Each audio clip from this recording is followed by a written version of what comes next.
r/ask Reddit. What was a loophole that you found and exploited the hell out of? Back in college we found a loophole with coupons at Kroger for General Mills cereal. If you bought 4 boxes of cereal, each box was $1. But if you did the self-checkout, you would be printed out a coupon for $4 off your next purchase. We used the loophole to buy about 300 boxes of cereal. We only spent $12 on all of it. We would have spent less, but we had to go to another Kroger once the manager got wind of us. We kept around 20 boxes for ourselves and donated the rest to the local food bank. They were so excited when we showed up with 3 vehicles full of cereal. Totally worth the $12 and all the time it took. I think you Robin Hooded Kroger. I worked in a call center during college. Our main performance measure was the number of donations solicited per contact. If the person didn't answer or hung up immediately, it didn't count against you. I discovered a bug where, if I blew into the microphone just as the phone started to ring, it would register in the computer system as a no answer and dial the next number. I rode this out for several months before I got tired of blowing my microphone for 8 hours a day and quit.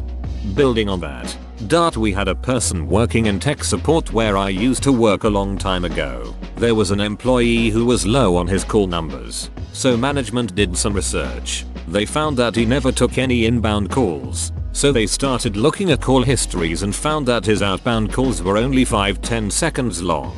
So, they started listening in on his calls. They found that he was having entire hour-long conversations about fixing various computer and internet related things with nobody. He'd make the outbound call, then hang up, and then pretend to be talking to the customer. Honestly, it sounds like more work than actually just doing work.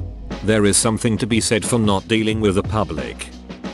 Bought a shitty Sega Genesis game. I think it was some flight sim, which was the crappiest game I ever played. So I took it back to Kmart and got told no refunds for opened games. Replacement for the same one if broken.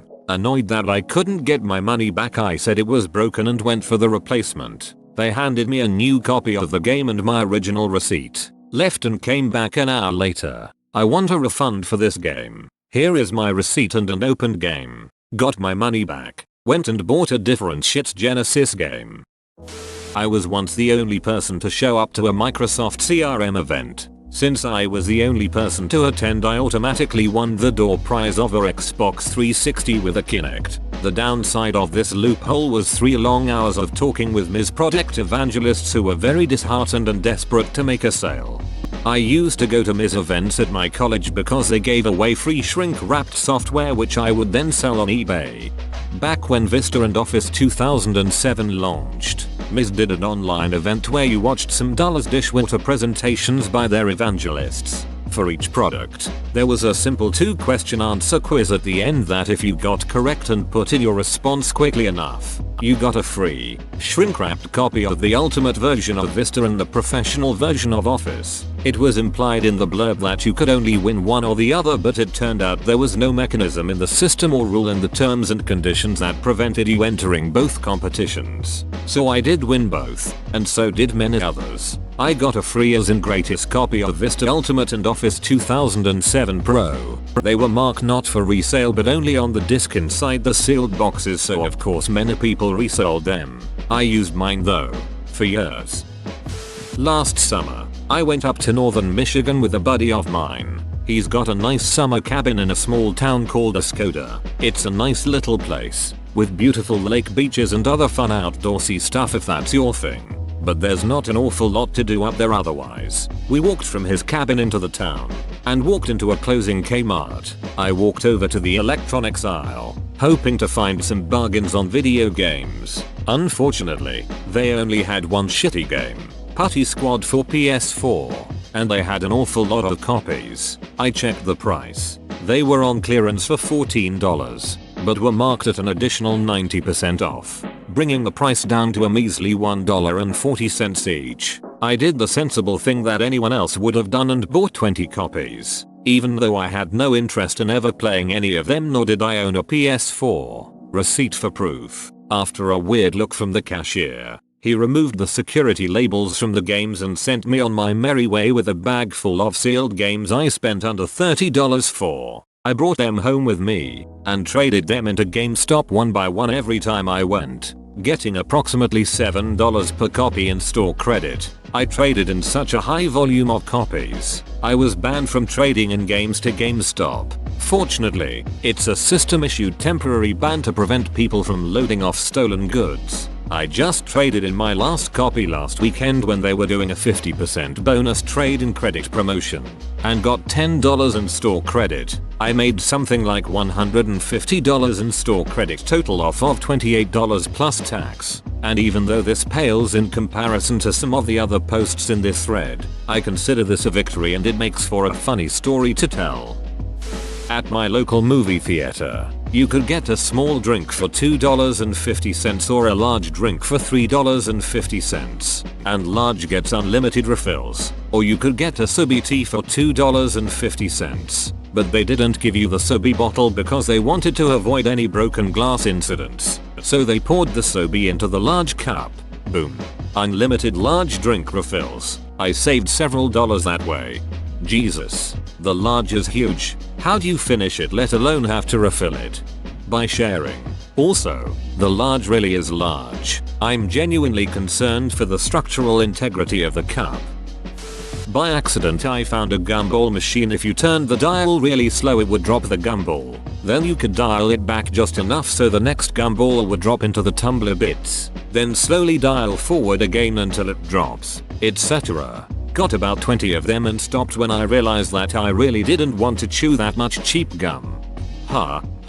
Reminds me of my brother and his friend who heard that if you pull a gumball machine off the rack it slides off the change compartment and opens it. So they go to the store and try it. Pulling the gumball machine does not do this. Instead, it opens the gumball compartment and spills all the gumballs on the tile floor.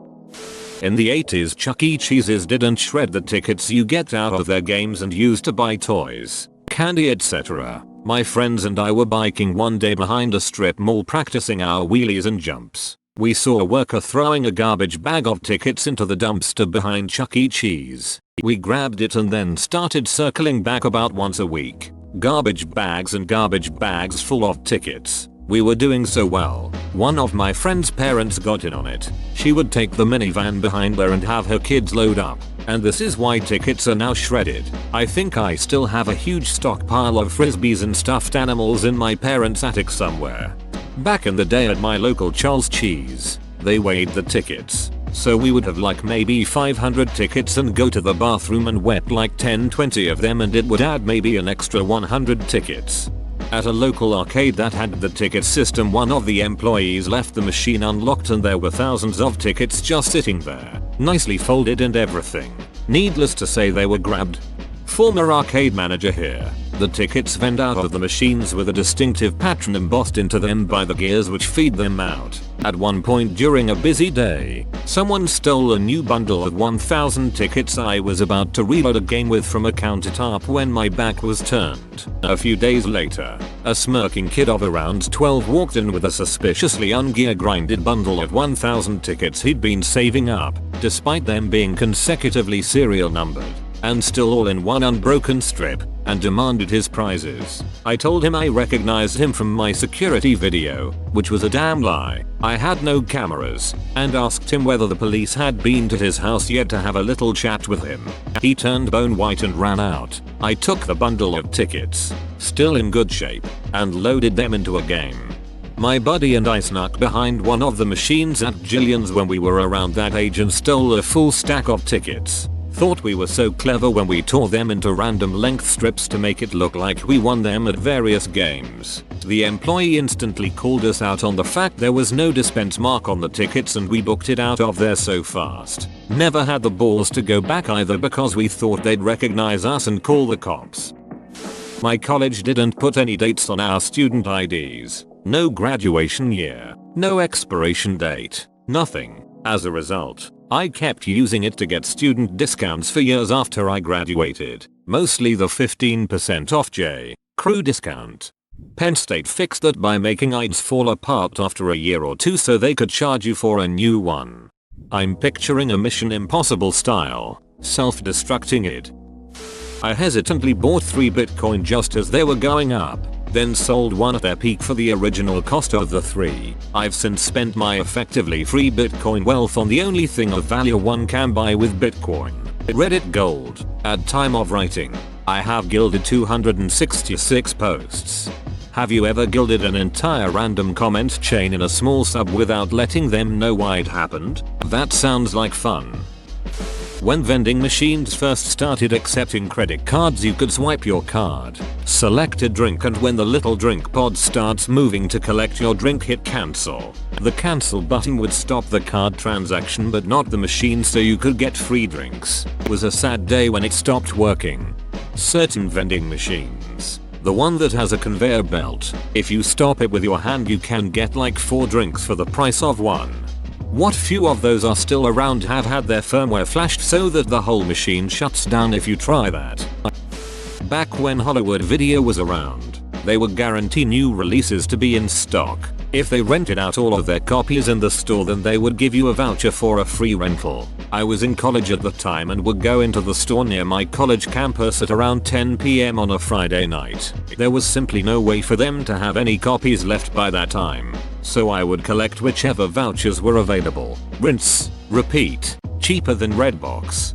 In a similar vein, a Blockbuster Video near my house had a giant gumball machine near the cash that had special gumball-sized plastic orbs that instead had a free movie game rental. So for 25 cents, you had the chance to win a $4.99 rental. Well, this was around for my entire childhood till one day I walked past the machine and noticed it was almost empty, and it looked like the remaining ratio of gumballs to free passes was like 3:1. When they first filled the machine years ago, apparently the employees just tossed all the passes on top and barely mixed it up. I came back with a stack of quarters, and for $10 I got like 17 free rentals and 23 gumballs. The rentals lasted a few months. The gumballs lasted a few days.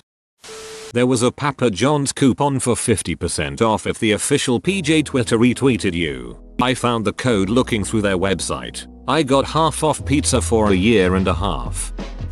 Back in the day of flip phones. Can't do this anymore. I had a Razr which I ducking loved and learned that if I dipped the screen in water and put it in the freezer, freezing the water, the screen would stop working. But everything else continued to work fine. The sticker behind the battery was never touched and didn't change color. I would do this whenever my phone got scratched and then call up saying my screen stopped working. I would send it and they sent me a new one for free. Did it about 5 times. I discovered this because I left it out in the snow by accident once. It was awesome. Free phone loophole. Sweet. Those OG razors were awesome. I would prefer one to my post phone. I used to play a lot of backgammon in Yahoo games, and some people were real jerks when losing.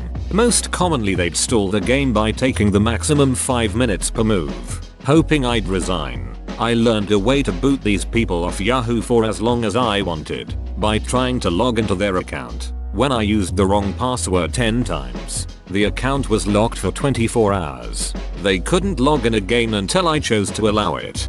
That's a fair way of dealing with those jerks. Worked at Walmart. Employees can't take advantage of mismatched prices. See 3DS XL labeled at $70. When they first came out, friend is with me, hand him money to pay for it. Get new 3DS XL for $70. Probably about 8 months or so ago, Kmart accidentally ran an online ad where the PlayStation 4 was listed for something like $200 cheaper than its MSRP. Since Walmart does price matching, people were taking that ad into Walmart and getting PS4s for really cheap. If you do really good the first 6 months at a job, you can coast for the rest of your time there. Years ago, when online poker was a thing in the US, there were sites that let you look at statistics on other players. They'd give you like one free look, but I realized you could just manually change the player's name in the link and get unlimited free statistics from them. I used it a lot to see if someone was a good player or not before sitting down at tables with $20 plus buy-ins. This is a good one. I suck at poker, so I'd exploit the hell out of it. I was pretty good, but there were players on the sites that made a healthy living. 6 figures or more off of it. I didn't want to sit down with multiple people at a table whose life revolved around poker. I did enjoy playing them if there was only one of them at a table. It helped end the game sooner and multiple positions paid money. When I was younger, 12-13, I had one of those stupid timers on the computer that would only let me use the computer 2 hours a day before I got kicked. Found out that if you minimize the screen alerting you that you have ran out of time, you never run out of time. Best summer ever. Mine would lock internet access on my account outside of 3-5 PM. I would just change the time on the computer.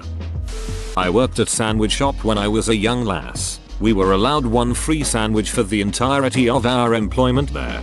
Being an endless pit of hunger 16-year-olds are, I was determined to get as many free sandwiches as possible. If someone called in a phone order and never picked it up, the sandwich was fair game for employees after an hour. So I would text my friends to call in the sandwich I wanted and then never pick it up. Every day I got free sandwiches. It was amazing.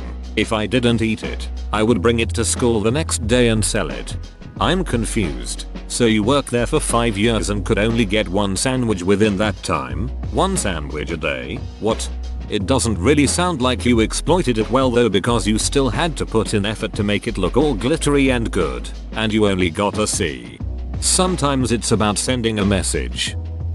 I spent 5 years on a US Navy submarine. Every 2 years we would do a 6-month-long deployment called Westpac. On my second deployment I got boondoggled with a few other dudes. Basically, the boat goes out for deployment without us and we got sent to attend various training schools in Pearl Harbor for the first half of the deployment. Then catch a flight to meet the boat. So we watched the boat steam off and then caught a flight to Pearl Harbor. We show up with our orders to check in, but there was some miscommunication. Office personnel done ducked up. We aren't enrolled in any of our classes. We don't have barracks, meal chits, nothing. They had no idea we were coming. They give us something called a non-availability chit, which allowed us to stay at any reasonably priced hotel on the gov's dime. So naturally we found a palatial estate a block away from Waikiki. We show up for muster the next day and the PO more or less just told us, yeah, I don't want to see you guys again.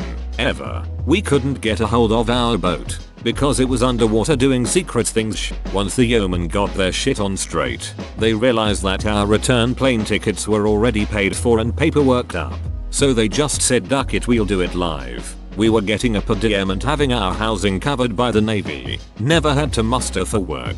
Never had to check in anywhere. On top of that, we were still collecting our normal pay and allowances, CPay, bar, etc. For 3 months. I grew a beard, got high as duck as often as possible, learned to scuba dive, did some surfing, had sex with a bunch of international tourists, went on pub crawls every weekend, did some hiking, lots of snorkeling, woke up on the beach a few times with no recollection of how I got there. Best vacation ever. Thanks, Navy. A long time ago, Hostess Chips was the major brand in Canada at the time. Had a Mario Bros promo. You got a bingo card in each bag of chips and every card was a winner. You had to scratch 3 of 9 areas and if you matched the icons you won. One of my friends figured out that using a tin can with a tiny hole punched in the bottom and then dropped down onto a 100W light bulb, you could see through the card and find the winning spots to scratch. This spread around town and a week later there wasn't a single bag of chips to be found anywhere. Sold out all over town. We all had garbage bags of open chips around. I won one grand prize, which was a Super Mario Bros game. The online community that played Diablo 2 created its own form of currency by trading valuable in-game items for rarings called Sodges, Stones of Jordan. For instance, if you wanted that rare plus attack power armor, you would buy it for 12 Sodges. Anyway, I figured out that there was a discrepancy between the worth of an Sodge in game and its actual monetary worth on eBay. Same with magic items, but in reverse. I would buy Sodges on eBay for cheap, go in game, and trade them for rare magic items. Then I would sell those magic items on eBay for way more than I paid for the Sodges. I made enough money to pay for college books and other living expenses. Blizzard tried to capitalize on this when they released Diablo 3, but they failed miserably by regulating the market too much. The system worked in D2 because it was only regulated by the supply and demand of the users. This is a perfectly legal and acceptable form of arbitrage.